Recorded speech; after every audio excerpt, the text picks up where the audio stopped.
Hello and welcome to another PlanetDestiny video. Today we will be discussing the Rusted Lands map in the Elimination Game Mode, as it's the map of the week in Trials of Osiris. Here to help me discuss that is Fallout Plays. This map was one of the ones I really wanted to see in year one, and it of course never came, and finally we're starting to see it here in year two as a Trials map. What were your initial impressions of it? You know, I too was really excited to finally be able to play on Rusted Lands. We've had a real grab bag lately of year one throwbacks for Trials. It's been really interesting. But first thoughts, I think that right away you kind of discover, just like last week with Firebase Delphi, that one spawn has an advantage over the other spawn pretty noticeably. It would be the beach spawn over by Zone C. Yes, the very large lake area, even though both of them kind of have a large lake That's true, area. they do. But my theory was just that one particular area, everything seems to funnel into that area when there's no real objective other than slaying on that map. Yeah, it sort of does. I mean, if you're on the other side of the map, if you're on the A side of the map, I think there are many places on the map. You know, you have the B path, you have the B door, the tunnel, you have, you know, the C kind of castle area. There are many places from that side of the map where you can kind of flank people on the A side of the map very easily. It's a very weak position on the A side of the map because you can get attacked from many different directions. But if you're on the C beach, you have a much easier time at defending yourself because, like you said, everything flows towards that part of the map. Pretty much every week, you can pretty much use any loadout. As far as like secondaries goes, pulse rifles obviously dominate right now as for primaries, but this map was one of the very first times I've seen one where it's like you use snipers on this map. You can try to use shotguns, but it's pretty difficult to get the movement that you need to use a shotguns to success. Yeah, you're gonna have a rough time if you're trying to use anything other than a sniper, I would say.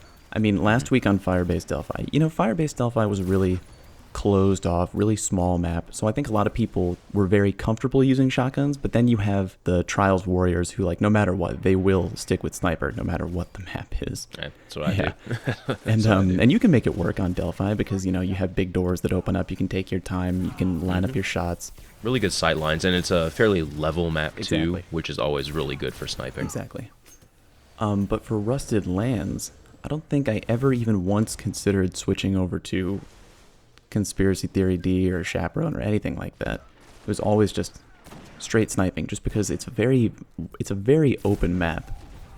We had one or two teams using shotguns against us, and it kind of it threw us for a loop a little bit, but then we realized that they were wanting to play either very defensively on C or they were trying to rush us. So you can battle against shotguns very, very easily on this map because of such long sight lines. That was the exact same thing that happened to us last night. We were playing, and then I think around game 5, we finally came up against a team of, literally, they were all using shotguns. They were all trying to rush very hard, couple of blinkers, and they were up about 2-0 when we just kind of were like, okay, they're really aggressive. Same thing happened to us. Yeah, and it's not too hard to figure it out. I mean, just because you use the map to your advantage, there's lots of open lines of sight. You figure out where they're coming from. You kind of just watch all angles, and there's plenty of areas to just get really nice, clean headshots. So we discussed that the C point is obviously the strongest area to defend from because the map kind of flows in that direction. Sure. What about strategies for if you're actually spawning on A side? How would you properly go about attacking the C side of the map? Well, I mean, like all victories and trials, you know, the first thing you always have to do is make sure that you're communicating nonstop. I think that goes without saying. Just one of the fundamentals of playing well in Destiny. You have to be coordinated in your attacks. Now, it's probably a bad idea to have everyone go from one position. Like if everyone on your team was to all rush Sea Castle to push the beach, that'd probably end up being a bad idea because you get choked in there, you could probably get grenaded out. Very easy to watch.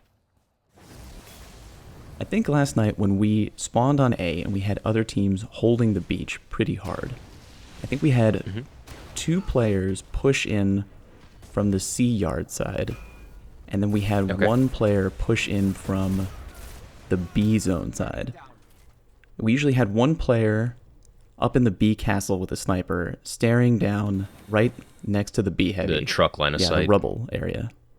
you're kind of pushing from two sides at once. And as long as you're communicating and slowly moving in together, making sure you have those snipers up, because you can have your snipers and you can aim down B heavy rubble area, C doorway. You can be up in the C castle looking down the beach around by the truck. The capture point is at a very interesting location on this map. It definitely is. The capture territory is right at what my team calls the Grate, which is on the B side of the map, on the other side of the B castle. It's that area right outside the B heavy ammo, right in front of the tunnel. Say you just picked up the heavy ammo that's by C inside the kind of crumbled building. You go out the little doorway, you go out the little wall right there, and it's directly to the right, not up the ramp, kind but of just to the left of that ramp. Between the walls of the castle, it's very secure in there. Yeah. It's a very strange location for a capture zone. We had it go to capture a few times, and I don't know, it was just an odd place. It feels defensive, but it's also really easy to attack it at the same time. So we discussed like attacking C point. It's really all about the execution of the attack, where you kind of want to do it all at the same time, but from different points, if at all possible. How would you go about, moving if you spawn in C and don't necessarily want to play defensively, if you're wanting to attack from the C spawn? If you want to attack from C spawn, I recommend you have maybe 1 or 2 players head over to the B castle area. And then make sure you have one person kind of watching the B path, that far area way off to the right. And then there's that other B door. There's basically 2 doorways into the B territory from that A side of the map. You know what I mean? There's that tiny little doorway that's kind of carved into the wall. And then there's that big open area way off to the right. The big open area way off to the right, by the way, is very easy to get kills on. Not necessarily because it's an open area, but because there are explosive barrels. Yes, there are. And I got many a kill off those. Yeah, you usually don't see that happen very much in a Trials map. Those are very deviously placed by Bungie. They really are. It makes attacking B point really difficult if you spawn on A side. You have to advance very quickly or just detonate them before you kind of there's some kind of game developer over at Bungie looking at the stats over the weekend, seeing how many people were killed by those barrels, probably rubbing his hands together with glee or something like that. I'm willing to bet that more people died to hazard kills on this map than any other map in the history of Trials, because those ones are just so well placed. Like I said before, if you're trying to attack A, if you don't really want to play C very defensively, you want to move out, just use the size of the map to your advantage, because you have that very open B side with 2 doors, and then you have a fairly open C side on the other side of the map.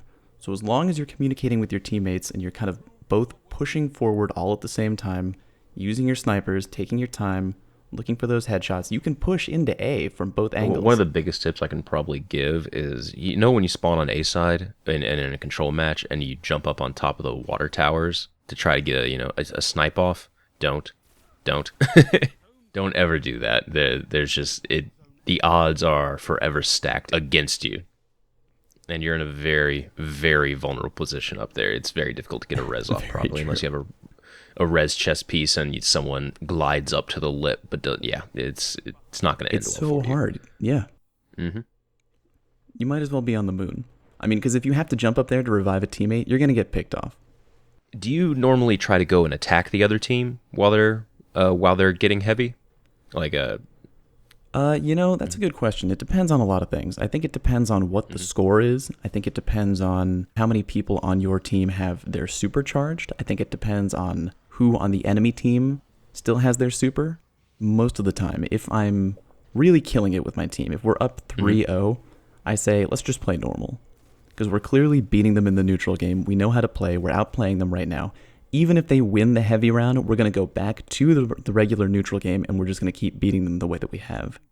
If we're down a pretty good deal, like the time that we were kind of caught off by those shotgun pushers, maybe then it would be a decent time to try and push for their heavy, just because if you're down, you might need to mix things up a little bit to try and get back on top. This is actually one of the maps where I think A has the better spawn for heavy, only because it's easier to rush the C heavy from there. A heavy is more defensible, and it's very difficult to rush it just due to where it's located. Say if you spawn on A and you want to rush heavy, I mean, just go straight forward towards water tower, like hold right a little bit so you don't get sniped by someone on beach if they're holding back for a second. But then you can just go cut in right to the left, and you have perfect sight lines into their heavy, and you can throw grenades, snipe. Especially if you're a Hammer Titan.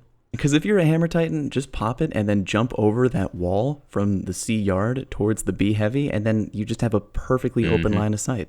You can just chuck hammers in all day. There's nothing you can do. I think I did that 1 or 2 times. It felt kind of bad every time. But yeah, if you spawn on C, we noticed it was very difficult to try to charge the A side heavy. By the time you get there, if you run straight forward, they're pretty much picking it up. And so you have to be on point with trying to snipe them off. You're not going to have sight lines to throw grenades or supers into there, I don't think.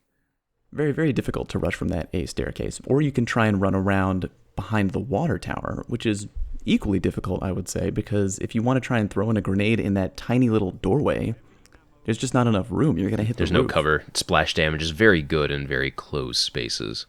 All right, well, do you have any final closing tips for people for this week on the Rusted Lands map? Sure. So tip number 1, always, no matter what the map is, it's always going to be communication. Number 2, because you're playing on Rusted Lands, I really recommend that you use a sniper this week. Obviously, I always recommend snipers that can revive headshot, so if you have a 1,000-yard stare, go for it. If you spawn on the sea beach, I really recommend that you try and hold that position. I know a lot of players really like to stick with their playstyle, and sometimes people don't like playing defensively, but the way Rusted Lands flows, it's very, very advantageous to try and hold that sea beach. If you do spawn on A, don't get down on yourself, don't play on tilt. It's still very easy to play well and win from the A spawn of the map. I know we're kind of talking like C is the ultimate kind of stronghold on this particular map. It's totally doable to win on A. It's just a little bit harder to do it, that's all. Maybe change the tide. If you have supers, if you have the opportunity, don't be too afraid to rush the B heavy, because you can totally get that done. I definitely agree with that. Fallout Plays, thank you for joining me. Where can anyone find you if they want to see some of your other work? Anyone can find me on youtube.com/falloutplays, and you can hit me up on Twitter at fallout_plays. Awesome. Well, thank you very much for joining me. Thanks very much for having me.